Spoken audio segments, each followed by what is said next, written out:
Olá, eu sou a professora Lieda Amaral e a dica de hoje é férias. Vamos falar sobre as férias convencionais da CLT e fazendo um paralelo com a prevista na MP 927.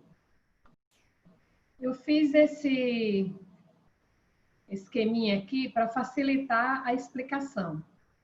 Em regra, quando a gente fala em programação de férias, eu verifico o período de aquisitivo completo de férias dos colaboradores, conforme o artigo 129 da CLT. Se ele tem um período aquisitivo de 12 meses, né? Já está trabalhando na sua empresa há 12 meses, você tem mais 12 meses para conceder as férias, que é o período concessivo.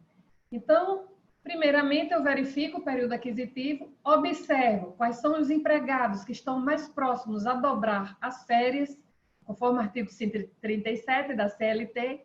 A dobra de férias é quando passa o período concessivo e você não concedeu as férias aos seus empregados.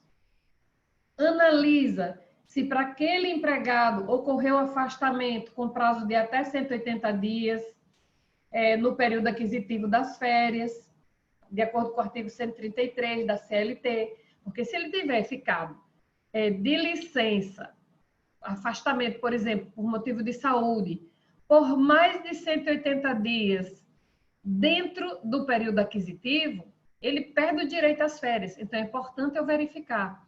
Além disso, eu verifico a ocorrência de faltas não justificadas do colaborador, de acordo com o artigo 130 da CLT, porque dependendo do número de faltas, ele não vai ter direito a 30 dias de férias. Então, é preciso que eu saiba quantos dias, efetivamente, ele teve de faltas não justificadas.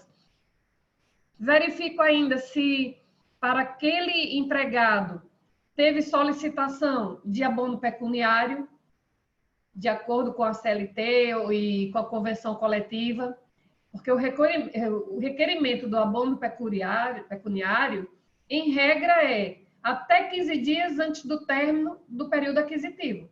Está lá no artigo 143, parágrafo 1º da CLT. Eu verifico se para aquele empregado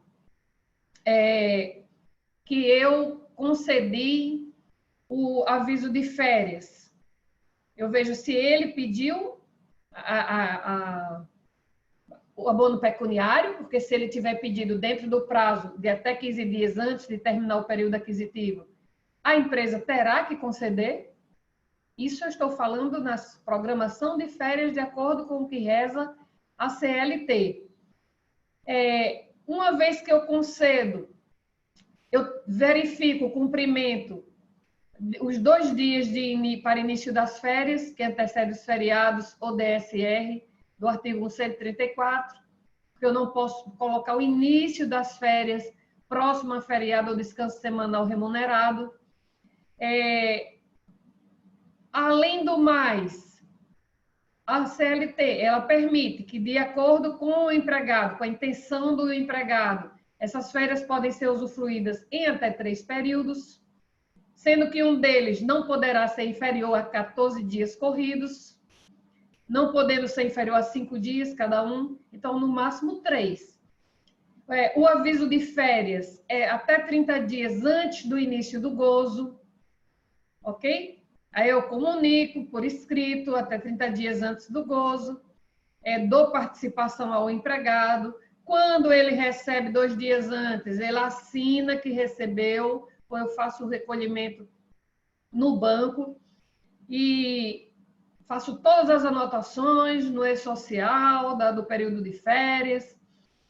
Mas com a MP 927, esse rito, que até então nós estávamos acostumados, mudou um pouco. Primeiro, a MP, ela permitiu você antecipar períodos aquisitivos. Isso mesmo, períodos. Ela colocou no plural. Significa que eu tenho um empregado que eu contratei em fevereiro desse ano, eu posso agora, em maio, nos termos da MP 927, conceder férias para esse empregado, de período que ainda vai vencer.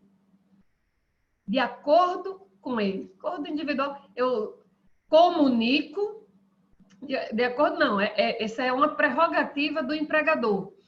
Então, eu comunico ao empregado com antecedência de 48 horas, que ele vai estar de férias daqui a 48 horas. Olha que a prática, de acordo com a CLT, são 30 dias. Neste caso, 48 horas. A MP sugeriu que fosse priorizado grupo de risco, aqueles empregados que estão mais sujeitos à Covid, ou seja, os mais idosos, os que têm cardiopatias, então, gestantes, são as primeiras pessoas que eu devo proteger e um dos mecanismos seria a concessão das férias. A MP 927 trouxe outros institutos, mas estamos falando especificamente das férias. Pode negociar por acordo individual com os empregados a antecipação de períodos futuros, inclusive. Aí você imagina alguém que negociou 3 períodos futuros, significa que vai passar 3 anos sem férias. Isso, do ponto de vista de proteção ao direito do trabalhador, a empresa pode estar criando um passivo trabalhista futuro com isto. Muito cuidado. Eu tenho orientado aos meus clientes que façam no máximo desse período aquisitivo que está em construção. Evite períodos futuros, de acordo com como foi sugerido lá na medida provisória.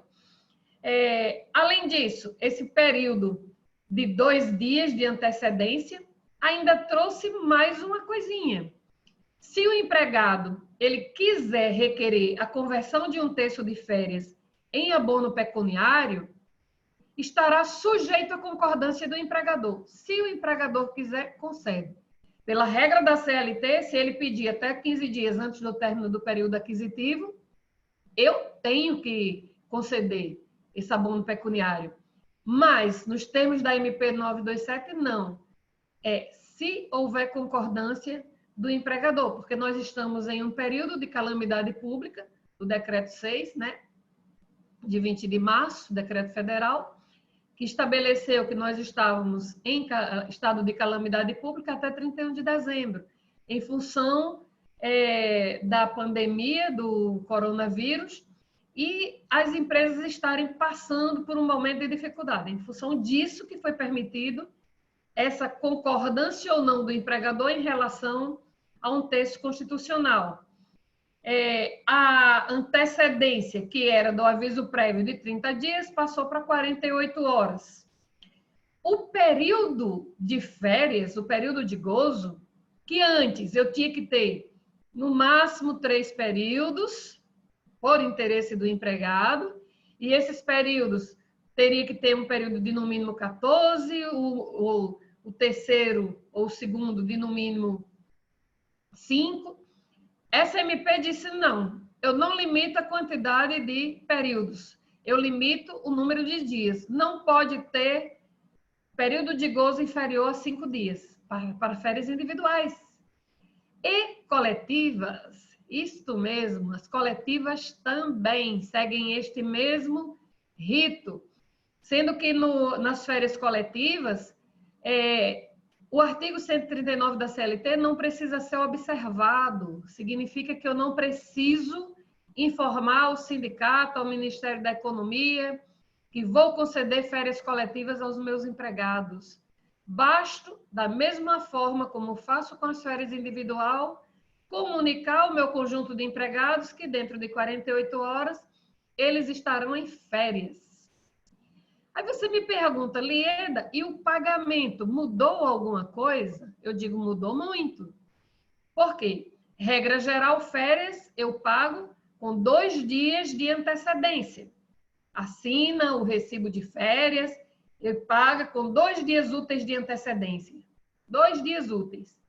A MP 927 permitiu que essas férias sejam pagas até o 5º dia útil do mês seguinte ao início do gozo.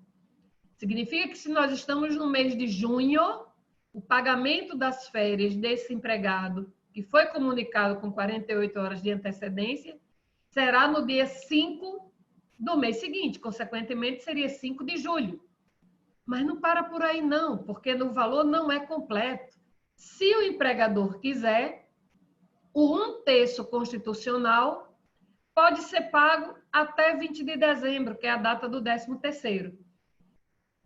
Vejam que são mudanças que nós temos que ter essa preocupação de prestar atenção para seguir todos os passos. Inclusive, eu tenho que lembrar que se eu optar por fazer esse pagamento de 1/3 de férias em dezembro, eu não vá pensar que a incidência de previdência vai ser só dezembro, não, porque previdência é regime de competência. Junto com as férias, mais 1/3 incide todos os encargos previdenciários. O pagamento é que foi diferido para o mês de dezembro. Então, eu queria trazer essas pequenas dicas da MP 927, desta vez fazendo um paralelo das férias individuais com as férias da MP 927. Volto com vocês na próxima dica com a MP 936. Até breve.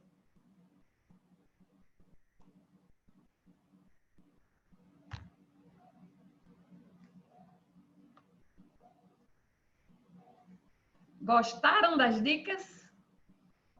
Se gostaram, recomendem o canal, bota o sininho lá para lembrar das próximas dicas que nós teremos, de matéria trabalhista, de matéria tributária, de matéria contábil, coisas que agregam o seu dia a dia. De uma forma simples, eu procurei falar numa linguagem que seja acessível a qualquer jovem iniciante na área de departamento de pessoal.